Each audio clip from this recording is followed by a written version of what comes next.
We ended over here. أعوذ بالله من الشيطان الرجيم بسم الله الرحمن الرحيم.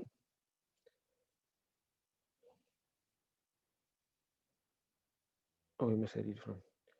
اقرأ باسم ربك الذي خلق خلق الإنسان من علق اقرأ وربك الأكرم الذي علم بالقلم علم الإنسان ما لم يعلم كلا إن الإنسان ليطغى أن رآه استغنى إن إلى ربك الرجعى أرأيت الذي ينهى عبدا إذا صلى أرأيت إن كان على الهدى أو أمر بالتقوى أرأيت إن كذب وتولى ألم يعلم بأن الله يرى. That's where we ended, right? So we'll continue from there بإذن الله تعالى.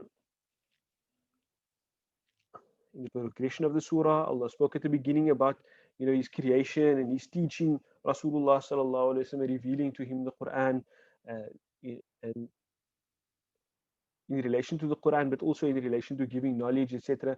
Allah subhanahu wa ta'ala then went on to speak about how people, كَلَّا إِنَّ الْإِنسَانَ لَيَطْغَى, how instead of obeying and living by that, people transgress and instead live contrary to that.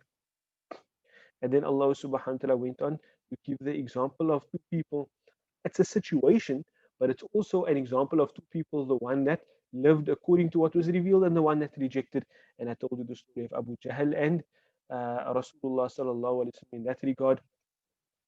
So in the verses that preceded, Allah subhanahu wa ta'ala was simply asking the question, أَرَأَيْتَ الَّذِي يَنْهَى عَبْدًا إِذَا صَلَّى? Do you see the one who prevented the slave when he prayed? أرأيت إن كان على الهدى أو أمر بالتقوى أرأيت إن كذب وتولى. That and I told you like how the Mufassirin understand this as the one being addressed to Abu Jahl and the one being addressed to Rasulullah sallallahu alayhi wasallam. What's happening here?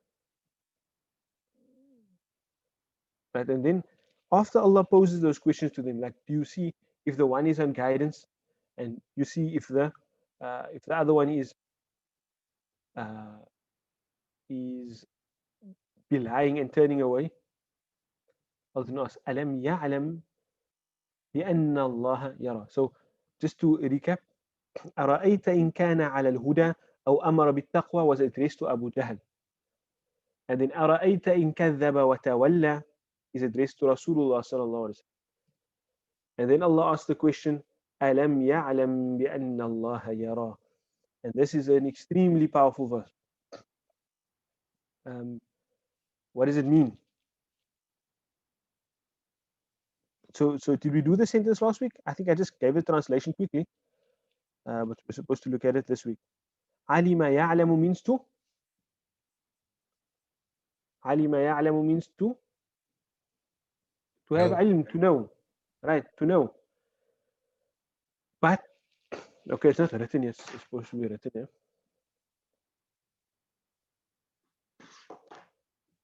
What does it mean over here? We have three different parts. We have the we have the lam, and we have the ya'lam.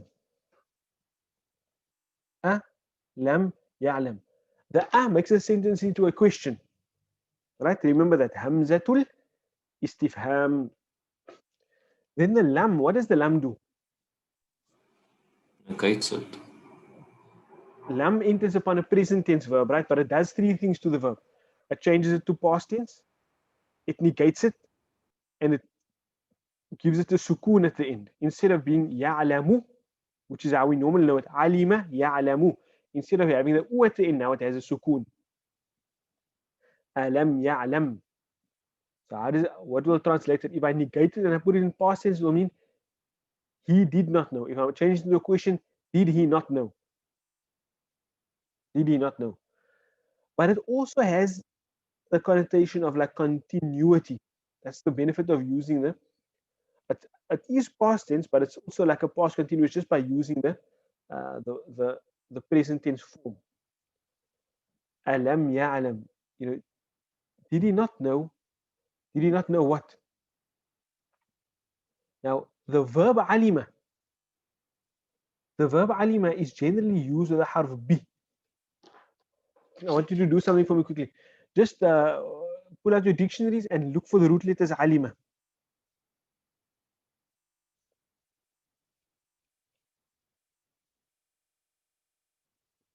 Ain, lam, mim. If you're typing it in your English, it will be 3LM that you must type in to search for it. I can actually show it to you on the computer.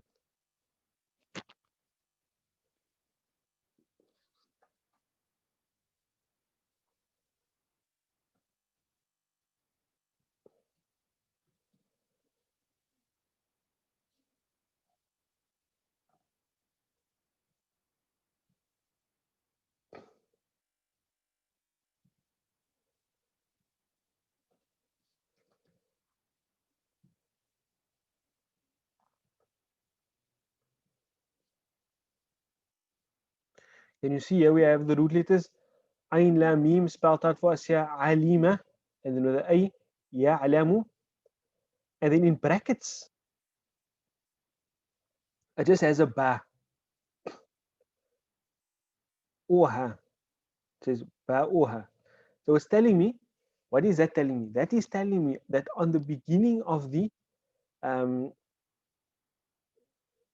maf'ulun bihi, I can have a ba. And what does it mean?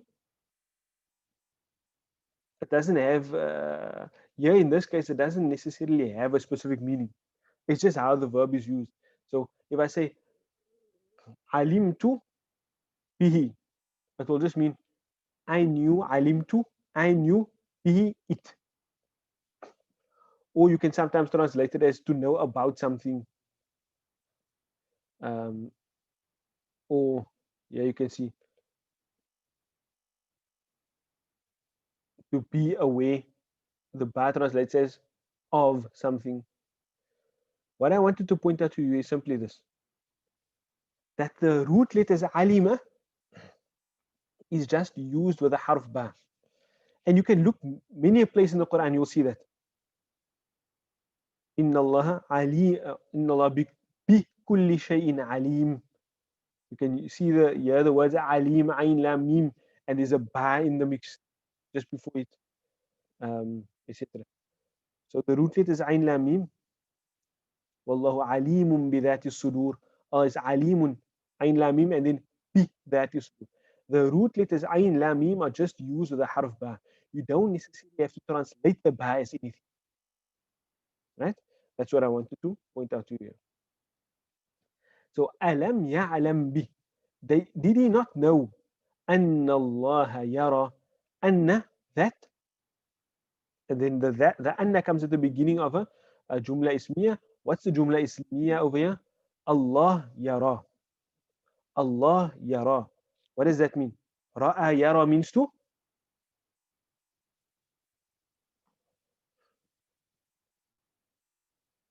To see, think, or have an opinion.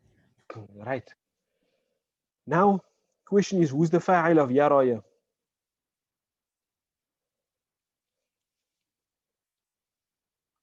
The verb is ra'a yara. Firstly, I must look at the end. Is there anything on the end of yara? The verb is ra'a yara. Nothing at the end. What about on the left of it?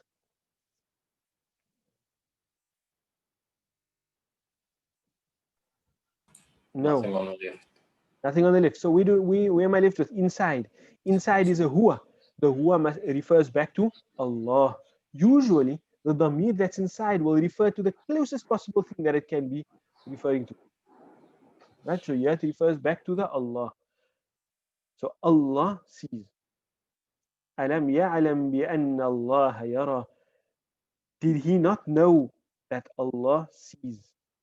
Did he Oh not no, that's know? a weird organization of that sentence. Good. Why? Why isn't it? Why isn't Allah just to the left and then with a in Rafun then rather? Okay. What happens is, yeah, Allah is brought before the verb. And what that does is it makes Allah the prime focus of the sentence.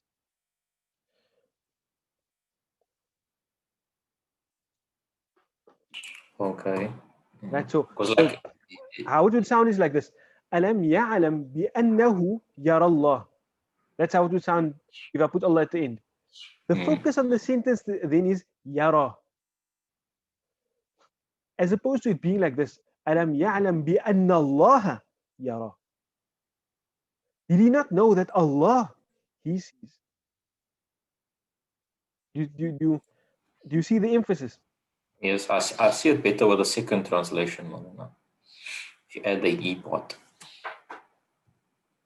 did you not know that Allah, comma, He sees? If I was to translate it like that. Mm. Oh, so you could translate it like that. But what I'm telling you is that he refers to Allah. Alam ya'lam bi anna Allah yara. Did he not know that Allah sees, or that Allah, like he sees? You can understand it translated both ways, but in meaning, the Arabic conveys that meaning. How does the Arabic convey that meaning? Simply by the sequence of the words. I could have said بأنه يرى الله, or I can say بأن الله يرى. But it's the sequence of the sentence that places the emphasis on Allah. Um, and that's very important here.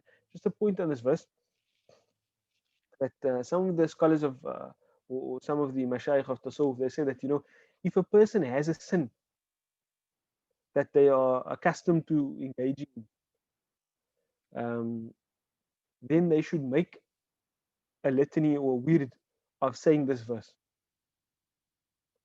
So, for example, when I'm enticed to, there's a sin that I usually commit. For example, when I'm inclining to do that sin, or I think I'm going to embark on doing that sin, then I should just remind myself, "Alam ya'lam bi anna Allah yara, alam ya'lam bi anna Allah yara, alam ya'lam bi anna Allah yara." Doesn't he know that Allah sees? Doesn't he know that Allah sees? Doesn't he know that Allah sees? And I think one will find that a powerful deterrent uh, from committing sin. That if you make it your practice to, all of us have nufus. Our nufus, they have desires. Our desires, they tend to different things. And the nature of the nafs is that it wants extremes. It goes against the sharia, what Allah subhanahu wa ta'ala has legislated for us. We need to find ways to keep our nafs from falling into the trap of pursuing its desires without control.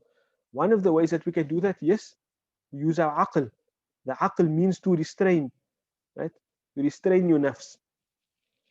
But another way of doing that is by, enforcing or fortifying your aql by actually doing physical things like saying a litany like this. So I think this is one of the benefits that are related to this verse. Obviously, in the context, it's referring to Abu Jahl over there. And does Abu Jahl, does he not know that Allah sees? But the same thing applies to us and every person that wants to embark upon a sin. Does he not know that Allah subhanahu wa ta'ala sees? That is the knowledge that Allah sees.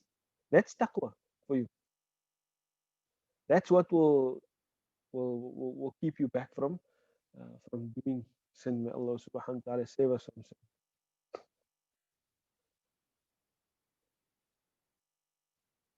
So then Allah subhanahu wa ta'ala says, Kalla, Kalla. Kalla means nay. But it's like we translate it as we translate it as nay. The meaning of which is almost to repel something. Right? It's almost as if Allah asked the rhetorical question, Alam ya'lam bi anna Allah yara. Did you not know that Allah sees? Then we call this like kalimatu radda. Kalla, no, like it's like pushing him away, forcing, uh, yeah, repelling that idea that he knows, for example. Kalla, no ways. La illam yantahi. And so it's actually kalimatu to repel, but also you have to repel the action of that person. He is preventing the slave when he prays. Kalla, he should not do that. Right? No ways. La illam yantahi. La in. La The lam here is simply for emphasis. The harf that we have is in. In means if. La in, most certainly if. Lam yantahi. Lam yantahi. Now this here is a verb form that we haven't covered yet. But you can see that it's present tense, right? The root letters here, noon, ha, yeah. What you know from the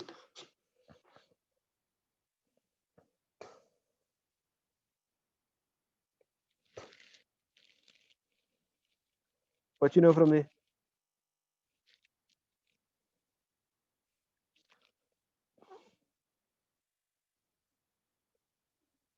Nahi. nahi. No, Nahi yeah. is a nahi is Uh, a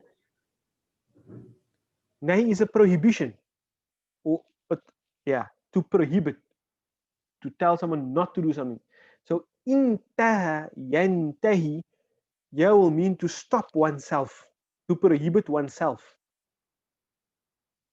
Right? So kalla la'in, nay, most certainly if lam yantahi. So lam says lam, he does not.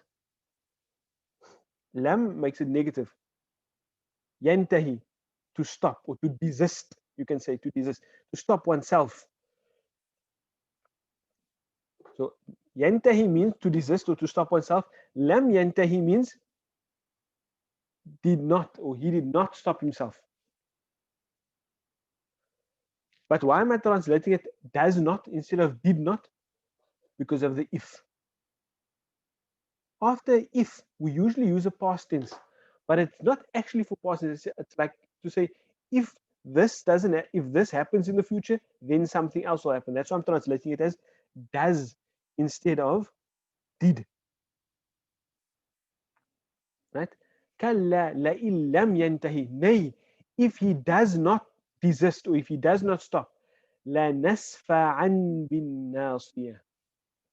La nasfa'an bin nasiyah. Now here is something crazy going on here. This is a verb actually.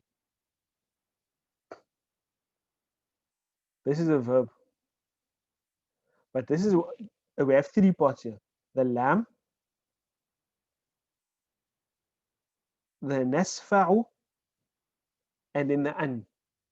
It's supposed to be, or the original form of the verb is nasfa'u.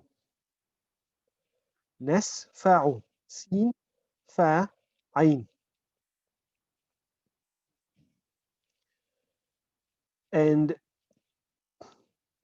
safa'a yasfa'u means to like to scorch. It can mean a number of things. To scorch, to burn.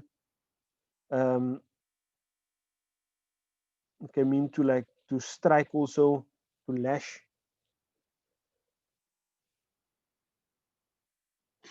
Right? That's what yasfa'u means. The fa'il of it here is noon. You can see there. If I go down the scale, safa'a yasfa'u, and I go down, yasfa'u yasfa'una, tasfa'u yasfa'na, tasfa'u tasfa'una, tasfa'ina, tasfa'na, asfa'u nasfa'u. We. But who's the speaker here? The speaker is Allah. So it's saying we, but referring to Allah subhanahu wa ta'ala. There's two extra parts. The lam at the beginning comes for emphasis. La nasfa'an. La nasfa'u rather. Then what's happening here with this tanween? Can a verb have a tanween at the end? Isn't it one of the rules that you learnt in like nahu or whatever, that you identify a Ism. ism by it having a tanween? So if it, I mean the rule would have been if it has a tanween, then it's a ism, isn't it? Can't Yes, the madam. masdar also have the tanween? The masdar form of the verb. That's correct, but the masdar is in essence a ism. We call it the masdar form of the verb, but it's actually a verbal noun. So in Arabic, that masdar is like a ism. It's not a fi'l. So it is the rule as you know it in Nahu that you learned at the very beginning, one of your first lessons, that you identify a noun by it having a tanween. That stands. What's happening here is there's actually something omitted. Oh, what did I just do now?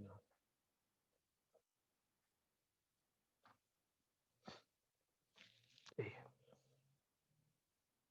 What's going on?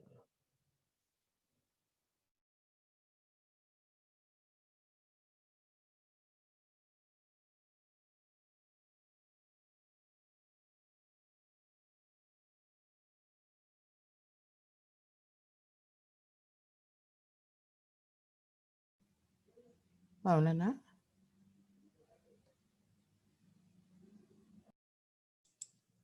Lana is frozen. I see that.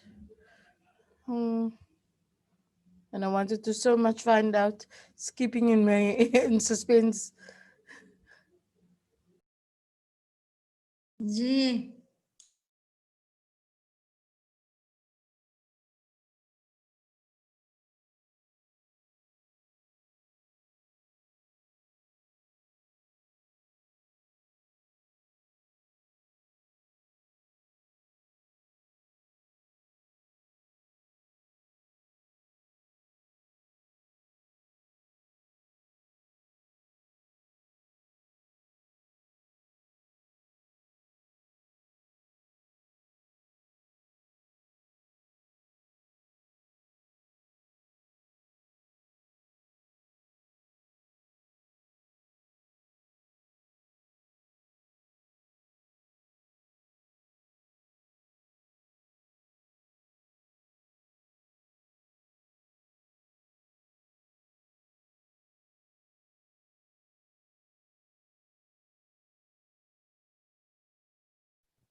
No sound, Maulana.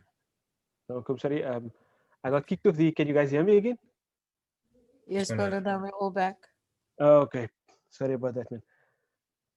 The I don't know where I got stopped off, but anyways, so we were discussing the idea that a verb generally doesn't have a tanween, right? And in fact, that's one of the ways that we identify a noun. And then somebody said that, what about the masdar? I said the masdar is a form of an ism, not a form of a noun. I'm sorry, not the form of a fi'al. So that doesn't apply. The rule still stands. Usually you identify a noun with it having a tanween. However, there's two places in the Quran, only two places, where there's a verb, but it actually has a tanween. That tanween is not just the normal tanween. It's actually indicative of this noon at the end over here. A noon with a shadda on. All right? Now, my question to you was, have you come across the phenomena of putting a noon with a shadda at the end of a verb to emphasize it? No, Maulana. Okay. So one of the ways of, it's crazy that this has to be the first one that we come across it, which is an anomaly. But the rule is this: when you want to emphasize a verb, there's a number of ways of emphasizing it. You can put a inna before, but usually there'll come something after the inna. You can put a lam at the beginning, like we have here, la nasfa'an, right? And another way is to put a noon at the end. We call it the noon tawkid al-thaqila, the heavy emphatic noon. It just emphasizes, it adds a lot of emphasis to a verb. So for example, if I want to say yaf'alu, and I want to say he will, yaf'alu means he did. If I want to say he certainly did, then I can say la yaf'alanna, la yaf'alanna. I added a lam at the beginning and a noon with a shadda at the end. What's the purpose of these things? I just emphasize it. And I can have a number of different particles of emphasis. I can just say la yaf'alu, and I can say again la yaf'alanna. So what we have here is actually that exact phenomenon. I have a lam at the beginning for emphasis and a heavy emphatic noon at the end. La nasfa'anna. But for the flow of the verse, the shadda is omitted. So instead of saying la yasfa'anna, we just say la nasfa'an, so that the heaviness of the noon is dropped. But this is a very complicated thing. So if you're not following, you don't understand, don't worry about it. Don't worry about it. This phenomena only occurs in two places in the Quran. One in Surah Yusuf, وَلَا يَكُونَ مِنَ الصَّاغِرِينَ, and here, لَا نَسْفَعًا بِالنَّاصِيَةِ. Will there always be a lam at the beginning for this? يَفْعَلَنَّ.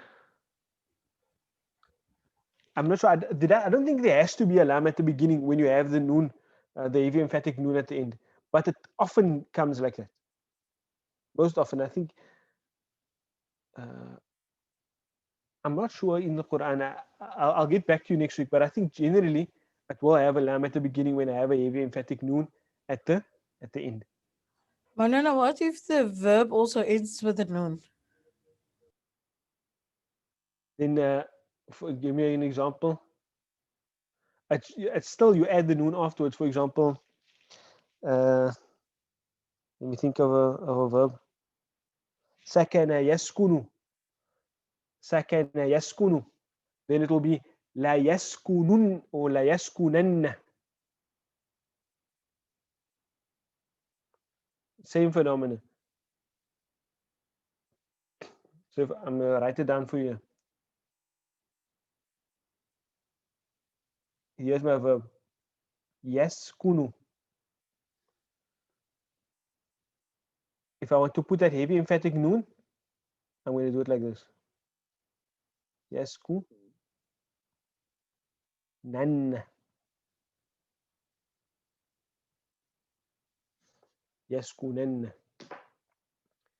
Okay. There's some things to know. There's a few things to know about this. I think we must pick that up next week because our time is already up. I'm just going to give you a translation of this. It says, كَلَّا لَئِن لَمْ يَنْتَهِ لَنَسْفَعًا بِالنَّاصِيَةِ. Nay, if he does not desist, then we will most certainly drag him by his forelock. Nasiyah refers to, the frontal lobe or the hair in front of the forelock. But we will discuss that. We'll discuss it next week. We'll probably try and finish the surah next week, bi'idhnillahi ta'ala, and then we'll get into a little bit more about what nasfa'an means and how that noon works, and also just some tafsir on these ayat. But we're in there for now. وجزاكم الله خيرا وآخر دعوانا الحمد لله رب العالمين. السلام عليكم ورحمة الله وبركاته. I'll stick around if anybody has a question you may ask. Alaikum salam wa rahmatullahi wa barakatuh. Alaikum salam wa rahmatullah.